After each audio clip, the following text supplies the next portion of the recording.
Governor, asante sana. Asanteni sana. Now, we came to pay a courtesy call on my good friend, Governor Emeritus Oparanya, who, as you know, was my deputy party leader when I was in ODM. A man I respect, and I thank him for his hospitality. What you are witnessing today is not showbiz. It is the first step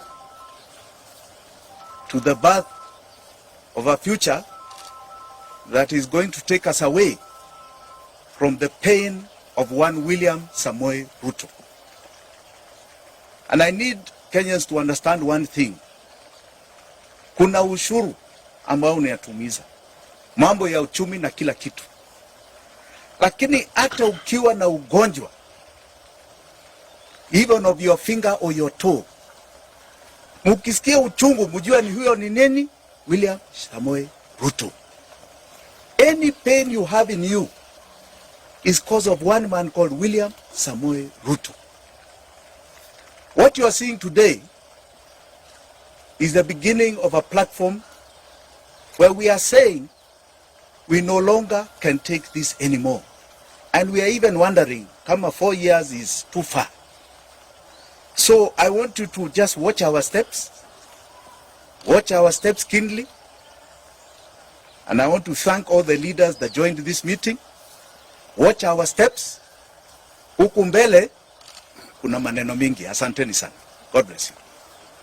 Any questions? Allow us ask some questions. Yes, yeah.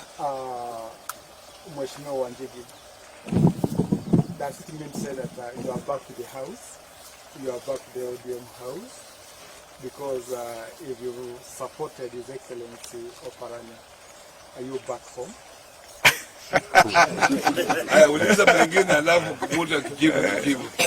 Is there another question? And the second. And even if Papa goes to the AU as a chairman, still that does not remove him from politics. So there is no vacuum at all. I think I have to be clear. And so I think he answered the question. You can answer the He has answered the question for me. We did not come here to discuss parties. Yeah. We came here to discuss the pain of the people. In other words, the people's agenda. Yes. Yeah. And the people's agenda is number one. Okay? Number one. Yeah. I came to visit my friend. Yeah. And he has hosted me very well. Asanteni sana. Yeah. Yes, you talked of Kenneth Matiba and Martin Shikuku. Yeah. And here is Jimmy Wanjigi and Wycliffe Oparanya. You want to bring back the hardline kind of politics we had during that time? I think Since Raila is now out, Maandamano are out, do you want... Who tells you Raila is out? You are putting words into our mouth. Raila is not yet out. Let me emphasize.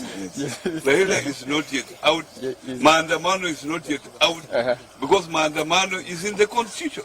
You saw the other day in doctors moving around, protesting. That is Maandamano. What was it? But the proportion, the Maandamano. Yes, now you've asked a good question. Yes. Those were the revolution politics of the 1990s.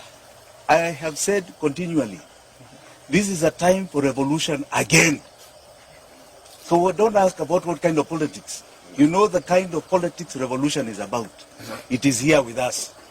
So you understand going forward what it is. Yes. Does that answer your question? Yes. You Yes. answer that. You ready for jail? You ready for anything? Ah, please, what have I not faced, my friend? Nimevamiwa hata kwa nyumba. For 3 days. What have I not faced? We are ready. I have had a unique position of being in an obituary kwa gazeti ya Nation. Yes.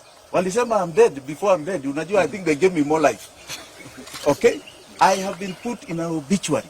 What is called a death promise. So what other fear do we have? We don't have it. We don't have it.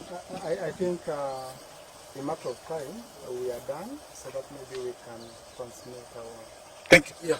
Asante. So the cry is everywhere. People cannot afford food. People are poor, and so on.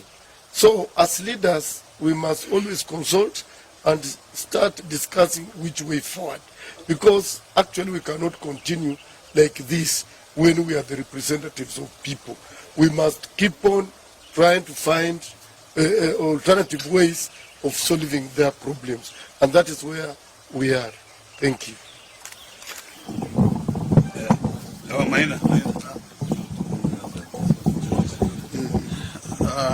Mwandishi wa habari, tuko hapa nyumbani kwa gavana aliyokuwa wa Kakamega, Mheshimiwa Oparanya, ambaye ni naibu kiongozi wa chama cha ODM. Na hapa tuko na mgeni kutoka kule mlimani, Mheshimiwa Wanjigi, kuja kuzungumzia masuala ya kisiasa na vile maisha inaendelea na hali ya serikali hii vile inatupeleka. Tumepata kwamba malalamisho ambayo tuko nayo katika eneo la magharibi ndio yale pia malalamisho ambayo wananchi kule mlima Kenya wanayapitia, na sisi tumeanza kuzungumza kama viongozi kutoka mlima na magharibi kwa na msimamo mmoja kwamba tuambie wananchi masuala ambayo yanatukumba na vile tunaweza pata suluhisho. Sisi kama wakilishi wadi ambao tunatoka Kakamega, nataka tuseme katika mrengo wetu wa Azimio tuko karibu 60, na sisi wote tumesimama nyuma ya Mheshimiwa Oparanya kama kiongozi wetu, na tunashutumu hali ya uchumi, ushuru ambao unatozwa sana kuliko kawaida, na tunasema kama viongozi tutazidi kuungana na viongozi wetu ambao watatupea mwelekeo, na tukiungana hapa na Mheshimiwa Wanjigi ambaye ni mweledi katika mambo ya kiuchumi na uongozi, tunataraji kwamba tunaweza kusongesha hali ya maisha mbele. Na kifupi tu tuseme mambo ya fedha zile za kuja katika county. Nataka tuambiane ukweli kwamba serikali huwa inadanganya kila mara pesa zimekuja, lakini hata saa hizi miezi 2 bado pesa hazijakuja. Kwa hivyo mkisikia wakisema gavana hawajafanya kazi, pia kuna malalamisho ambayo serikali kuu inafaa ibebe, na imezidi kutoza watu pesa mingi, lakini pesa hazifiki kwa mashinani kwa muda. Tunaunga mkono au mazungumzo kati ya Mheshimiwa Wanjigi na Mheshimiwa Oparanya kwamba tuanze safari hii ya kukomboa nchi ya Kenya. Asanteni.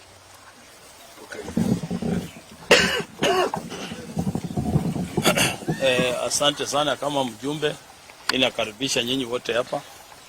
Nakaribisha Jimmy Wanjigi ambaye amekuja kutembelea gavana ambaye alikuwa gavana wetu na deputy party leader wetu wa ODM, Gavana Wycliffe Ambetsa Oparanya. Mara kwa mara tumesema na bado nataka kurudia ya kwamba sisi tuko tayari kama jamii ya Mlembe kuunga mkono Gavana Oparanya kuchukua uongozi. Na hata vile baba anaenda AU, sisi tunaunga mkono ya kwamba yeye ndiye anafaa kuwe party leader. Na tukimuunga mkono, tumekuwa tukieleza Gavana Oparanya atoke nje, atafute marafiki. Na vile mnaona hapa, tumeanza kuona marafiki wa Gavana Oparanya. Tumekaribisha kiongozi Jimmy Wanjigi na tunawaambia wazungumuze, tutembee pamoja. Maneno ya ushuru ikipanda, tukataze William RUTO ukweli ya kwamba ushuru anafaa punguze. Tuambie yeye ukweli ya kwamba maneno ya housing levy aangalie vile koti ilisema, sio maneno ya kuja bunge na kuambia wabunge wa Kenya Kwanza lazima upige hivi, lazima upige hivi. Kwa hivyo tuko hapa ni Butere kwa boma ya Gavana Oparanya, na tunasema ya kwamba Kenya inatakana dialogue, sio tu mambo ya kuimpose taxes kwa Kenya yenye inawaumiza. Kwa maana ukiona mtu anasema ya kwamba payslip yangu hata hina mahali itakatwa, mara ni housing, mara ni hii na hii, ndio mimi nasema ya kwamba tumefika mahali tunataka tusemezane kwa niaba ya mwananchi wa kawaida mwenye anaumia. Punda amechoka. Okay.